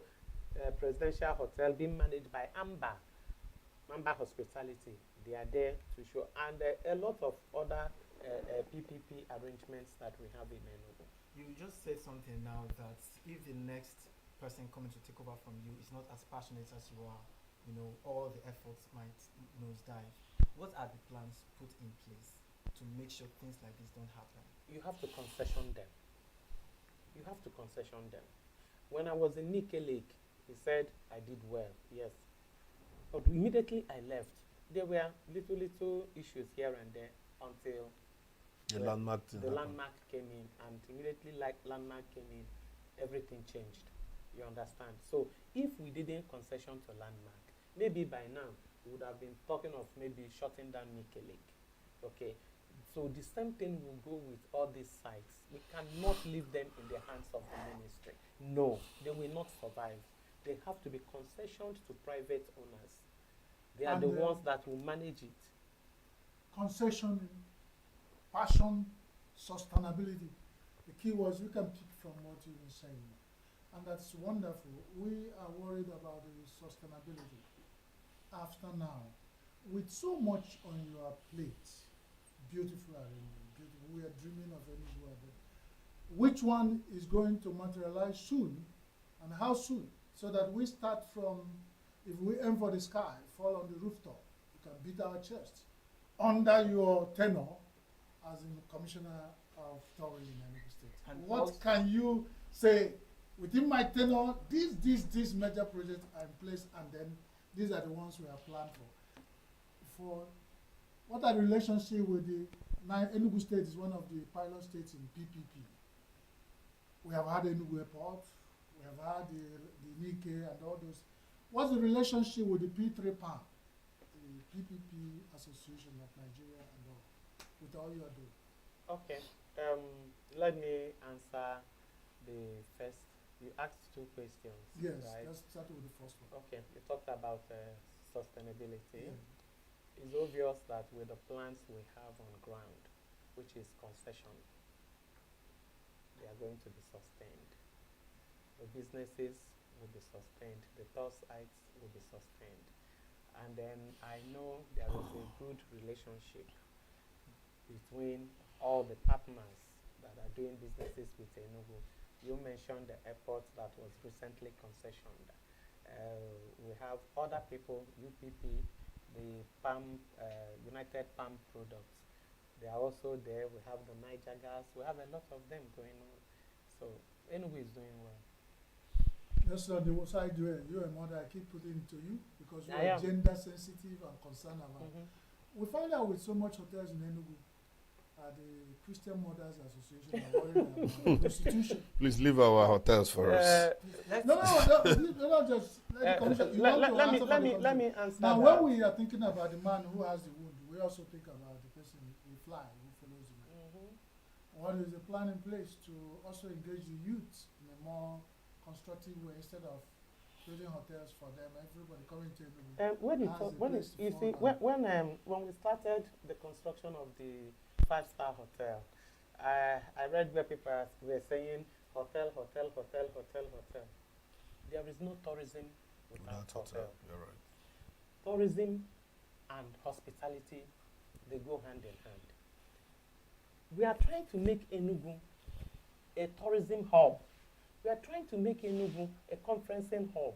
Now we've been able to host the NBA. We've been able to host we've hosted the editors. They were here sometime last year. We've hosted a lot of people. ICANN is coming either next year. No, the engineers are coming next year. Surveyors have come. Surveyors have come. How have we achieved Sports that? festival is coming. Sports festival is coming. NAFEST Festival is of Art coming. of Country. Where will they stay? In my house or in your house? We don't even have enough hotels yet.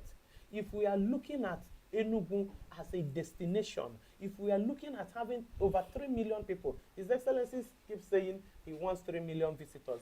I want 6 million. And I have told him that entertainment alone will give him that 3 million.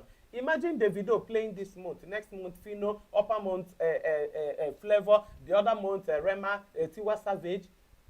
Everybody will want to go to Enugu. We will achieve that number that we are looking for.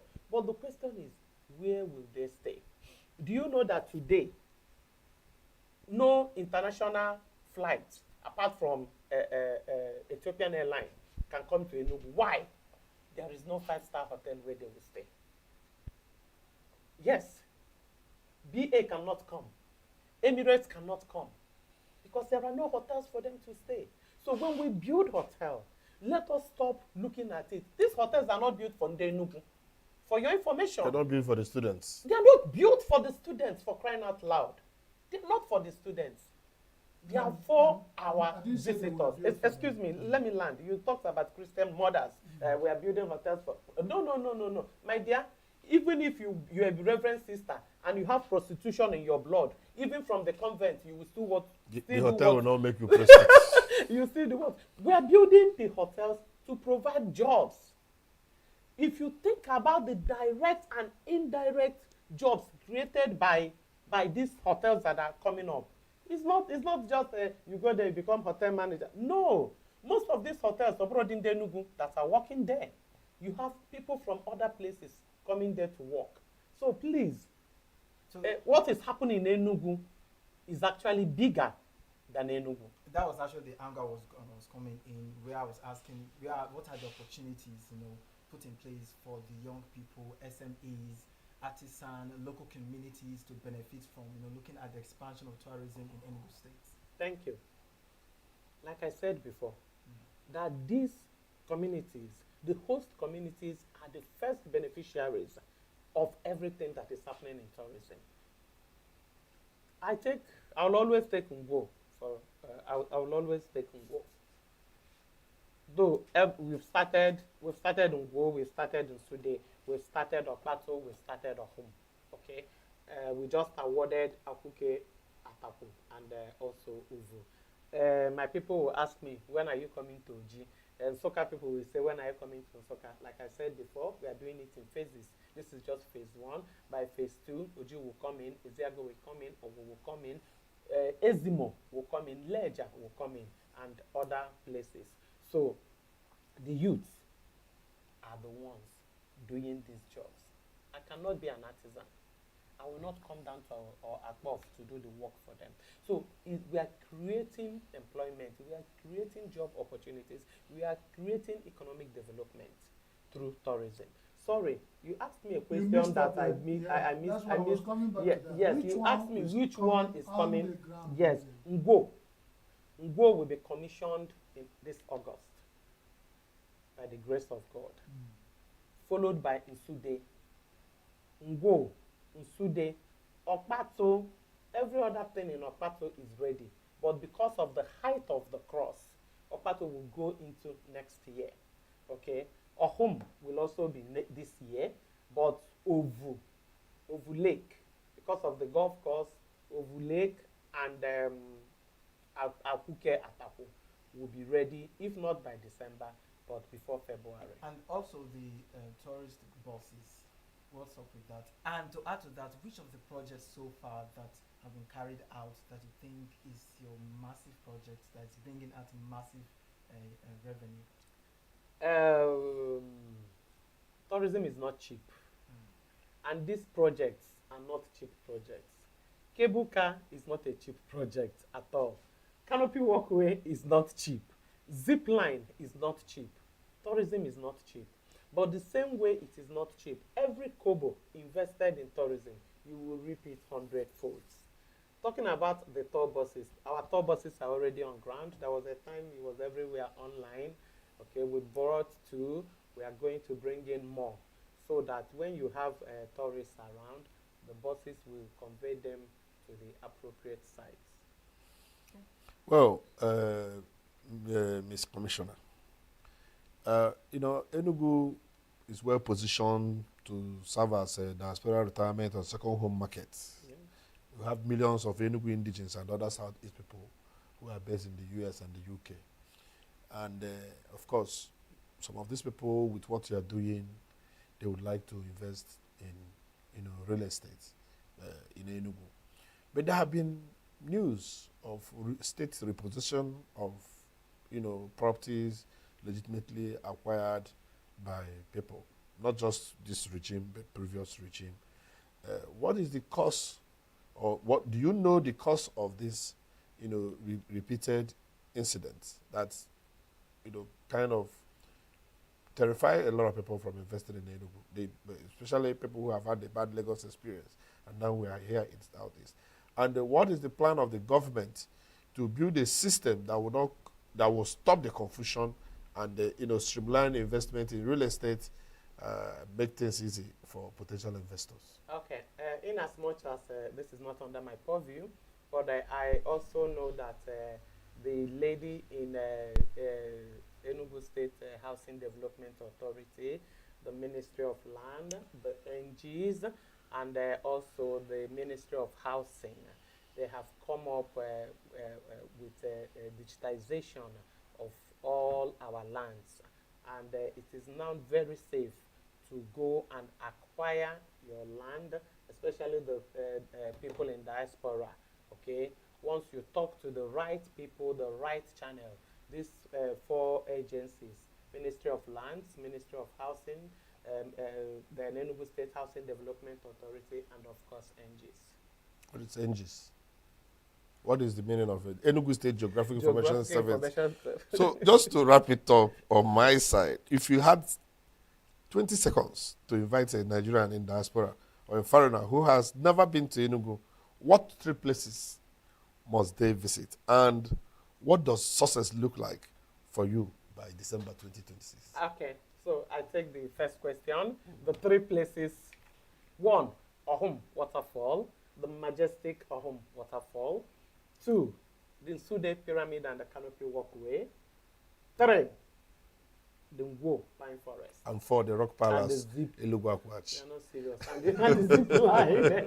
Then talking about success, by 2026, December 2026, for me, what I will regard as success is, number 1, completing these projects and commissioning them. Let them become active and alive. Number 2, by 2026 December, I want to see tourism as a major contributor to our IGR. Number 3, by 2026 December, I want to have over 3 million visitors in ENUGU. That's very ambitious. By then, I would have said to myself, we have done well. Okay. I would have gone to the governor to say, Your Excellency, you are the best thing that has happened to ENUGU. Are we expecting to see you on a poster by 2027? Not at all. That's a very important one. It's a good one. And that's how we are going to draw the curtain on this edition of our guests this morning. We have been speaking with Barrister Ugochi Madueke. Then. It's not Dame. Dame is actually Dame is a knight. Oh, I am a knight of the Anglican just the way it Communion. sounds in my mouth. You're a lot of things. Pardon me, I'm an Igbo man. When you say them, it sounds like the sound of a gun. So we all say you're welcome, man. And you've what we have a tourist expert speaking like a politician. Or a politician speaking like a terrorist expert. Any of them, but all the same, that's all we can, the way we can take on this edition. Thank you for coming, Mark. Thank you. I hope that we were hosted so many things. We're expecting when you host the media in ENUGU. That will soon. We've done that now. Media, No, the you not editors. hosted the broadcast media. So don't tell us about editors. Okay. All right, so that's how far we go this morning, my junior. It's my ginger then. Oh my God. Oracle. You need a tour guide. I'll do that. Thank you so much. It was a wonderful time. I always like to speak with this woman. You know, it's easy to interview her. It's easy to engage with her because she knows her onions. Thank you for coming, and thank you, viewers, for sticking with us this morning. Create my ginger if it's not because of I know you were, I would say you were a suspect. I don't know. I'm a suspect of being ambassador of tourism in ENUGU State. All right. Thank you. Thank you. That's where we draw the curtain on this edition of My name is Christian Chibuzo-Maduka. Thank you for having me on with us. Don't go away. Join us with the rest of the program on Signature Television. Thank you.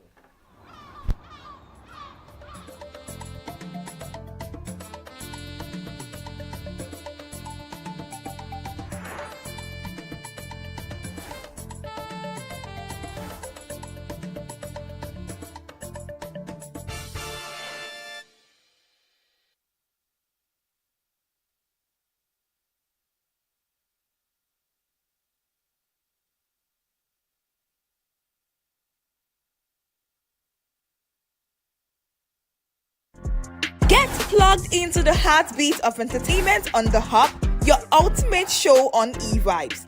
From trending stories and social media drama to top charting music, must-watch movies and exciting moments from the world of arts, we've got it all. Join us for unmissable conversations with your favorite entertainment personalities, plus fun segments every week. I should try harder, so... Okay, I don't know that one.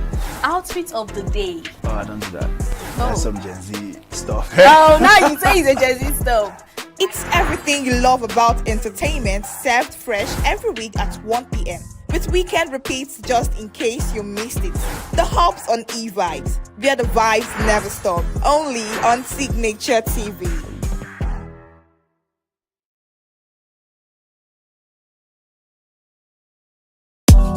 Tired of the snow? Tired of the bad TV signals? Nigeria has gone digital. Introducing Free TV, the national platform for every Nigerian.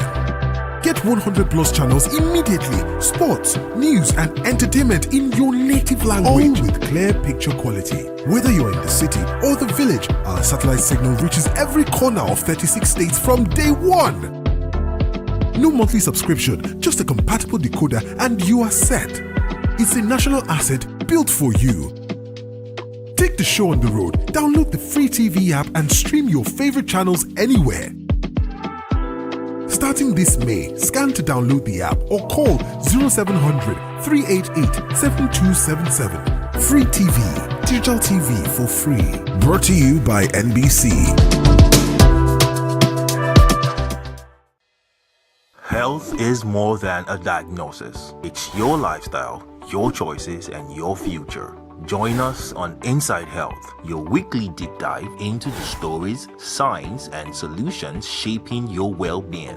From expert interviews to real-life journeys of healing and hope, we cover it all. One of the complications of cancer management or treatment is they have some of them, at one point in time, you see them having anemia. Okay, so you see them at times being transfused.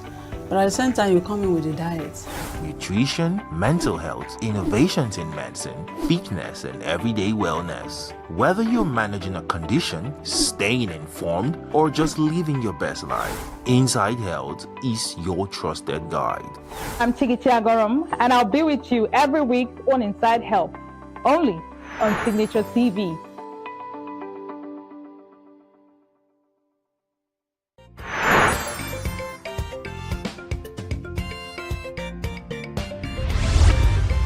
Signature TV, news in your pocket.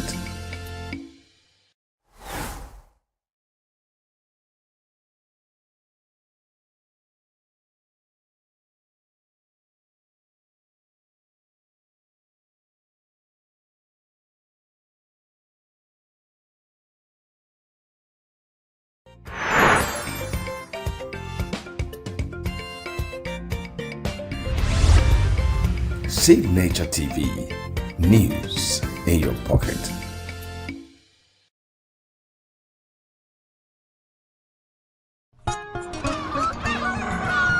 New every morning on Signature TV, we open the day for you with needed energy, information, and required vibes to shape your day. From sizzling snippets of stories in various areas of life to intriguing conversations with net worth guests. When you have people who have no track record becoming your leaders, you have a problem. There is no outstanding gratuity when Obi took over from me. I left in all the accounts of Anambra State 13.8 billion for him.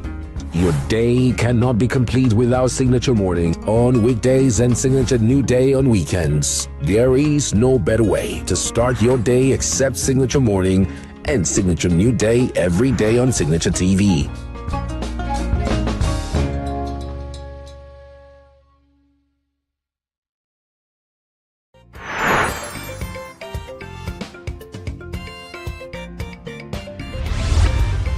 Signature TV, news in your pocket.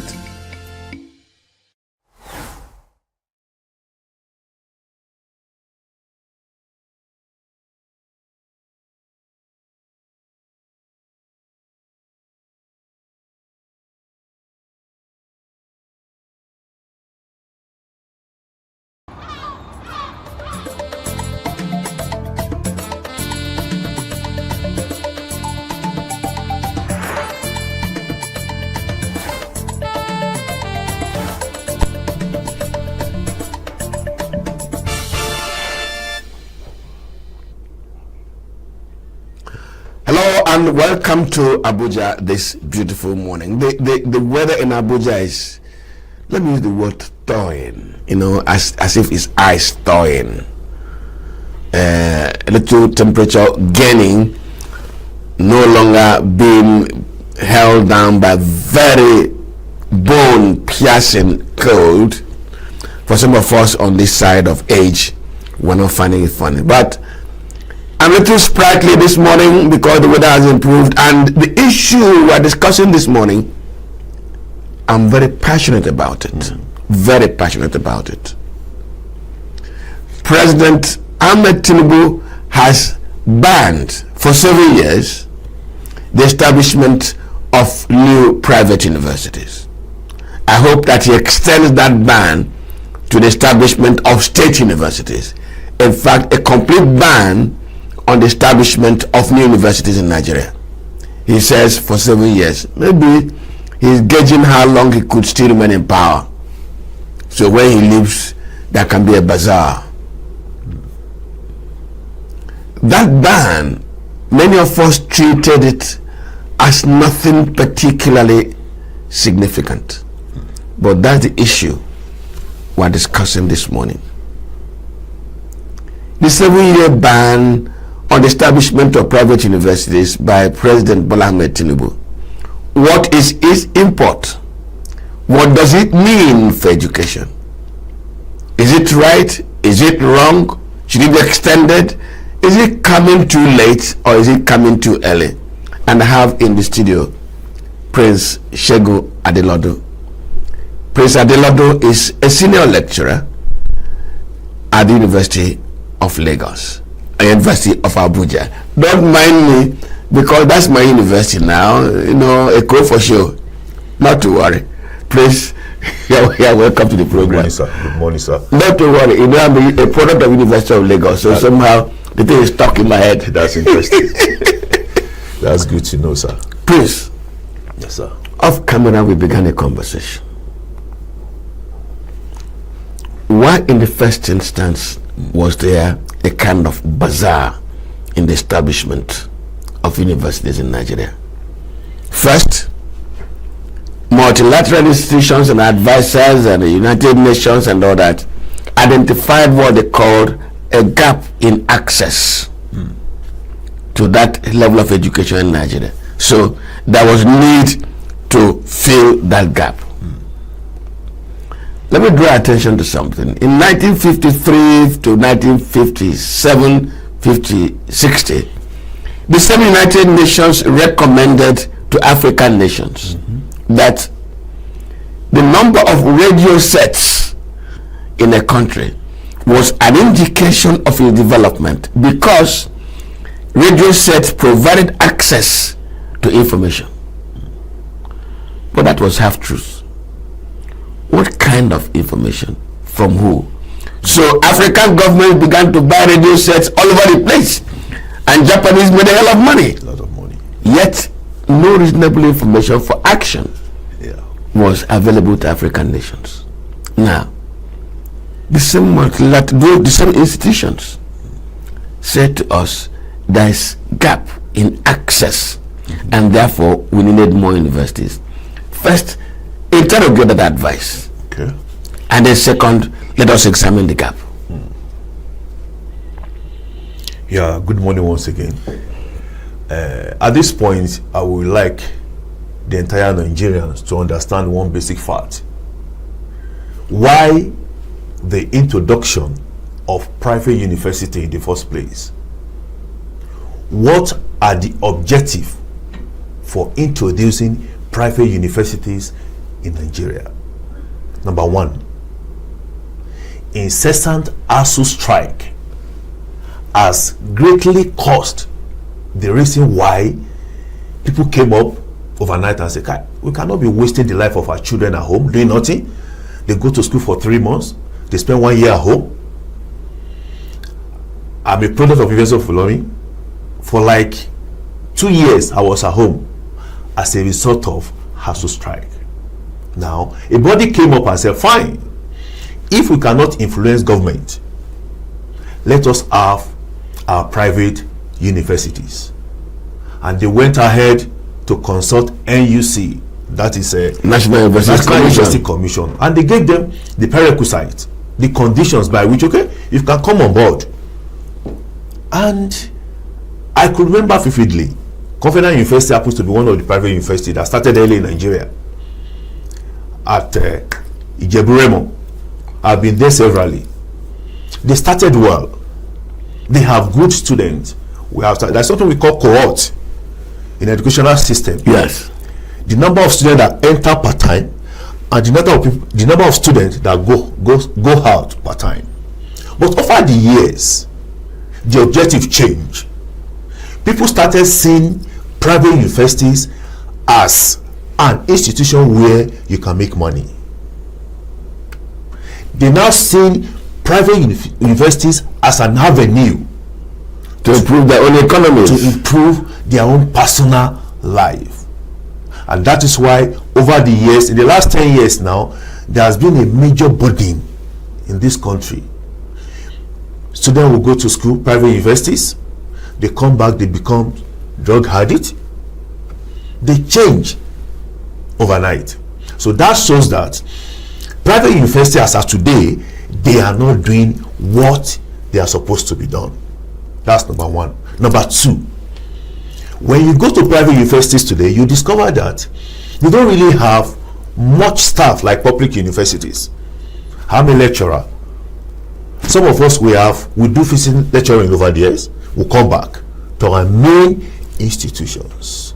One, this government came on board 29th May 2023, and I could remember very well when this government came on board, what we think will never happen in this country happened within a second. At the point of swearing in, the man said, I said this in my manifestos, and this thing must happen now. Subsidy removed. It was as if Nigeria will not survive it. It was as if this government will collapse. But overnight, people started adjusting. And within a few years, this same government came on board and said, no, the output of private universities are not encouraging. I've met with people that have graduated from private universities. When you interview them, you will know that they have nothing upstairs. Not all. Let me be objective.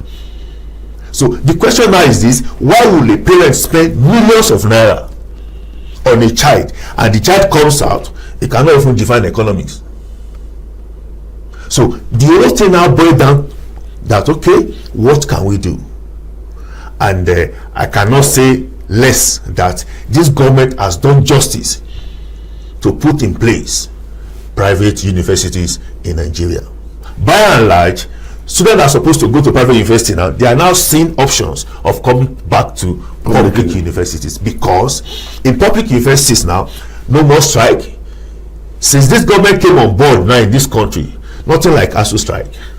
There has been dialogue, there has been compromise here and there. Even as we speak, there's conversation going on. Conversation is going on. So that shows that any moment from now, public university, they will take back their position in the educational sector in Nigeria.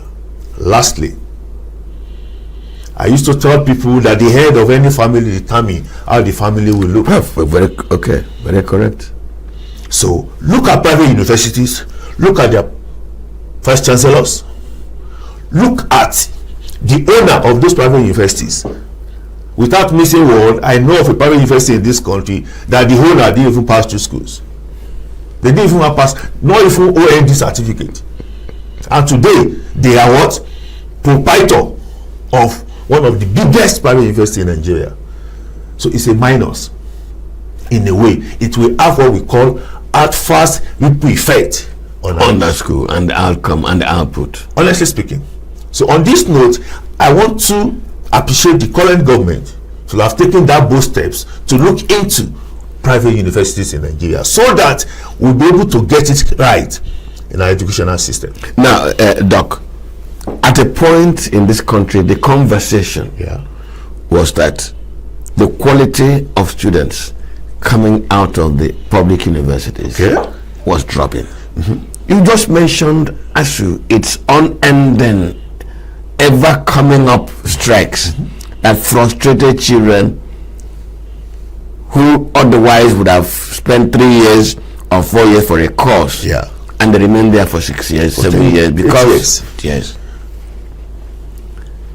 As we talk today, that reason for which private universities became relevant: one, incessant ASU strike; two, quality of output. As the coming of private universities solve that problem? Without any bias, I want you all to know today, especially Nigerians, that private universities have not been able to solve the issue of quality in our educational system. You can't imagine me as a parent paying 2.5 million naira every semester. Those universities, they are being run like private secondary school and primary schools.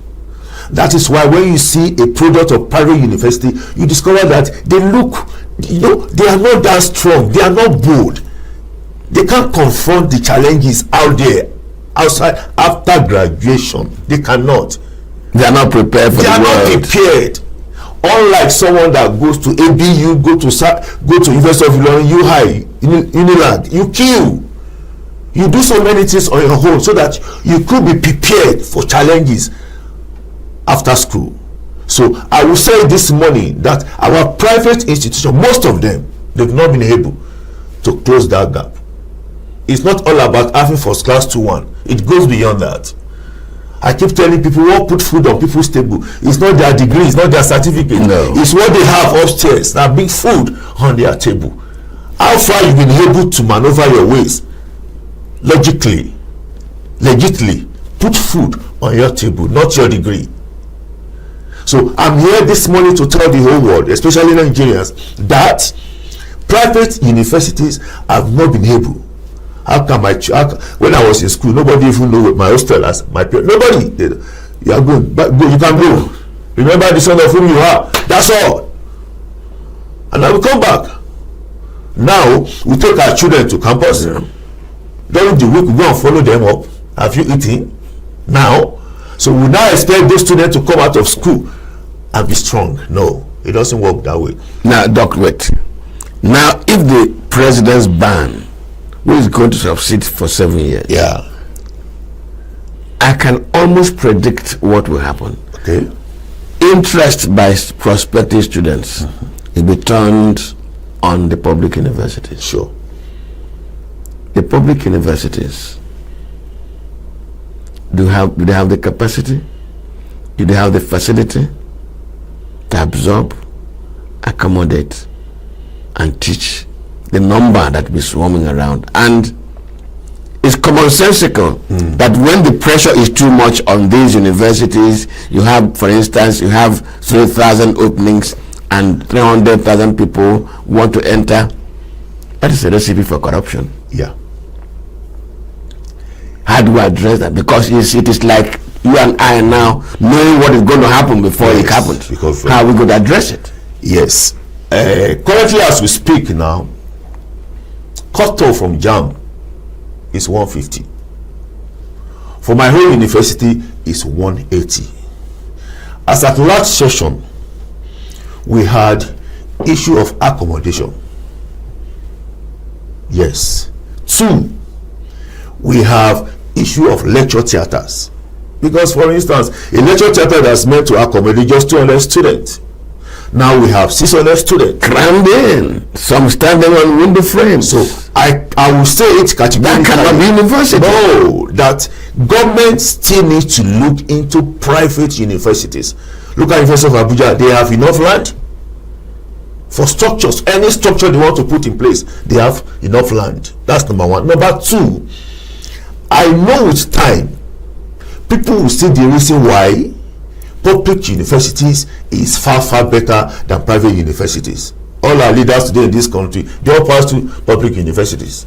Primary school, not even nursery school, public secondary school. You understand? And today, we are where we are today, to the glory of God. So I want to say that as we are having, as in much students coming to public university, there is a need for us to increase, to improve on our facilities. No doubt about it. It's not a political statement. We do not have enough facilities to accommodate those that will come. That will come. Yeah, then we go back to the very reason some institutions, global institutions, recommended more universities. Yes. If we don't have the space to take in our children who are qualified for higher education. Yes. Some politicians will tell you not everybody should go to the university. Some should stop at trade skill. Some should stop at that. The country still needs them. I agreed. But those who desire to go, should they not be allowed? Now, private universities, instead of banning forever. Don't forget, I opened this conversation by telling you that I cast my vote for Tinubu in this matter. If the quality is going down, what are the supervisory authorities doing? You don't just because a young man is not reasoning well, you behead him. No, that's not the solution. That's not the answer.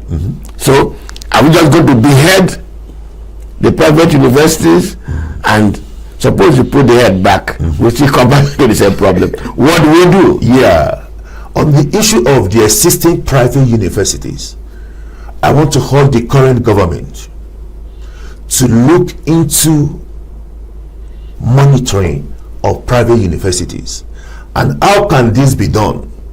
There should be a committee, a stakeholder from the education department that will look into private universities in terms of facilities on ground, in terms of the qualification of their staff, in terms of the number of students that must be admitted into those institutions. That is A part. B part, our curriculum must be looked into. Because the same thing that I'm taking at University of Abuja must be the same thing they are taking in Afe Babalola. The same courses. The same courses. So therefore, I want to employ this current government to look into our curriculum. I was taking master students a few weeks ago, and I was telling them under Maslow theory that this same theory I was taught in early 95, 96 is not relevant again. The world changing every day. You have to interrogate certain thoughts. Yes, and that is the reason why our educational curriculum must be looked into thoroughly. This is not politics. We are looking at the future of the coming generation. If you go to China today, go to Singapore today, a lot of things have changed, and things have changed. Not the same curriculum. Not the same curriculum. Yes, I take much of entrepreneurship, and I keep telling people ability to identify problem and provide solution. That is why we are now. So I believe strongly that if government could look into that objectively, we need people monitoring committee. We need stakeholders that will look critically, deeply into what is happening in private universities, and that will go a very long way. There should be a stop for visiting lecturers. If there will be visiting lecturers, let them be minimal. Not that 60% will be visiting lecturers, 40% will be the actual lecturers in the name of what? Making money. It will affect, it's going to have ripple negative effect on the students. So that is my take on that. Government should look into the existing private university community. There should be a meeting with NUC. What are you guys? That's exactly what I was waiting for. I was going to ambush you. Yeah. Because government, there is already an establishment.